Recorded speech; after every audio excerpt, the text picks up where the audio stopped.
उज्जैन सिंहस्थ को लेकर CM doctor Mohan Yadav ने बड़ा ऐलान किया है। सरकार उज्जैन को हरिद्वार की तर्ज पर साधु संतों के लिए परमानेंट आश्रम बनने की तैयारी की योजना बना रही है। सीएम ने उज्जैन में प्रेस कॉन्फ्रेंस की सिंहस्थ की तैयारियों को लेकर जानकारी दी। मन में खुशी भी है और आपके माध्यम से एक आह्वान हम आज करना चाह रहे हैं। हमारे अपने उज्जैन को हरिद्वार की तर्ज पर धार्मिक शहर के नाते से स्थायी रूप से सभी महंत, महामंडलेश्वर, सभी अखाड़े, सभी संतों के लिए हम अपने उज्जैन में उनको परमानेंट अपना आश्रम बनाएं, इसकी योजना बना करके उनको मौका देना चाह रहे हैं कि हमारे अपने उज्जैन की जो हमारी पहचान है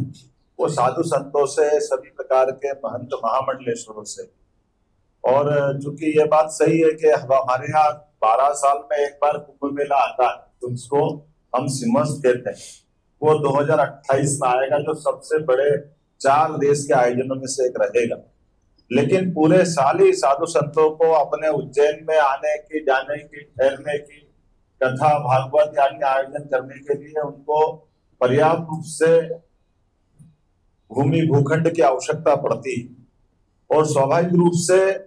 बड़े बड़े होटलों में और बाकी प्रकार की व्यवस्था में जो हमारे गरीब वर्ग के या श्रद्धालु वर्ग के साधु संतों के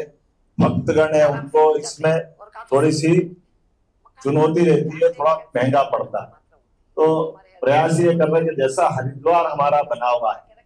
हरिद्वार में सभी साधु संतों के पास अच्छे आश्रम है, उनकी पर्याप्त जगह है, और इसी तरह से उज्जैन में भी हम इस विकास के क्रम को जारी रख रहे हैं। तो विकास प्राधिकरण के माध्यम से हमने एक बड़ी योजना हाथ में ली है, और ये सरकारी उपक्रम है प्राधिकरण, उसके माध्यम से सभी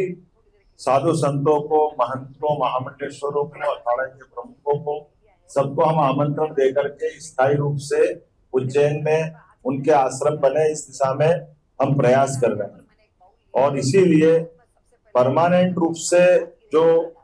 आमतौर पर सिंहस्थ में भी जरूरत पड़ती है कि टेम्परेरी सड़क बनाना पड़ती है, टेम्परेरी बिजली, पानी, नाली की व्यवस्था, निकासी, ये जो काम करना पड़ता है वो परमानेंट करा देंगे, ताकि ये जो अभी आपने सबने देखा कि बाद के क्रम में कभी बारिश हो जाती है, उस दरमियान तो टेंट उखड़ जाते हैं या कीचड़ हो जाता है, कई बार कष्ट आते हैं। उस कष्ट का निवारण, ये हरिद्वार हमारा आदर्श है एक तरह से। हरिद्वार में ये परमानेंट सब चीजें हैं, तो हरिद्वार की तर्ज पे धार्मिक शहर के नाते से हम अपना एक बड़ा अभियान लेके आ रहे हैं। और इसीलिए हमने अपने इस पूरे अभियान में अपने जनप्रतिनिधियों के साथ हमारी पूरी योजना बना ली गई है कि भविष्य में फिर इसी कारण से जो हमारे परमानेंट अखाड़ों के लिए जो हम अभी बात कर रहे हैं, अखाड़े, महामंडलेश्वर, महंत, संत, 2028 का जो सिंहस्थ आएगा, अभी हम अपने इस प्रकार के इंफ्रास्ट्रक्चर जो डेवलप कर रहे हैं कि परमानेंट पुल, परमानेंट 4 लेन, 6 लेन, ये जो बाकी मूल सुविधा जिनको इंफ्रास्ट्रक्चर की सुविधा कह रहे हैं, ये भी हम सारा निर्माण एक साथ चालू अलग अलग प्रकार से कर रहे हैं। तो ये करने के पीछे भाव ये है कि सबसे पहले हमारे सारी जगहों पे हमारे संत, महामंडलेश्वर, महंत आ जाएं, और जब इनकी सारी पूर्ति हो जाएगी फिर हम सभी प्रकार की समाजों की धर्मशालाओं के लिए भी समान रूप से गुंजाइश देने वाले, ताकि उज्जैन से सबका संबंध आता है, वो कोई भी समाज के हो, पूर्ण रूप से अपने सनातन धर्मावलंबी लोगों को उज्जैन में आकर के अपने इस प्रकार की गतिविधि, कोई अन्य क्षेत्र चलाना चाहता है, कोई धर्मशाला बनाना चाहता है, कोई वृद्धाश्रम बनाना चाहता है,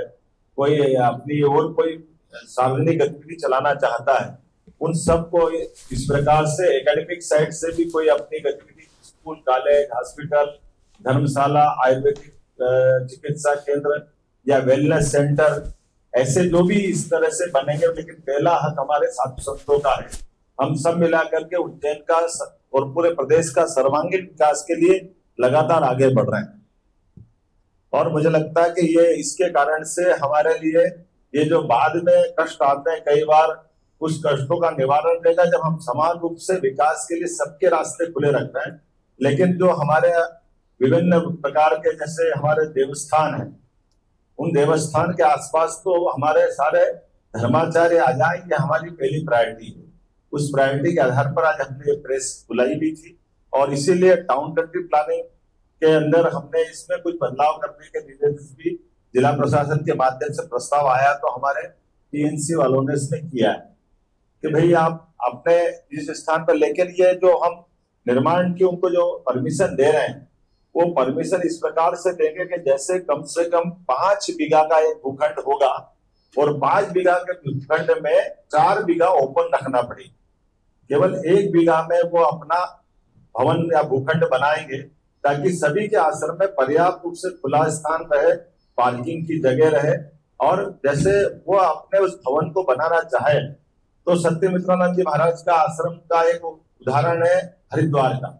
कि वो एक ऊपर में थोड़ा बना सकते, तो ये केवल संतों को, महामंडलेश्वर अखाड़े को इनको ही छूट रहेगी।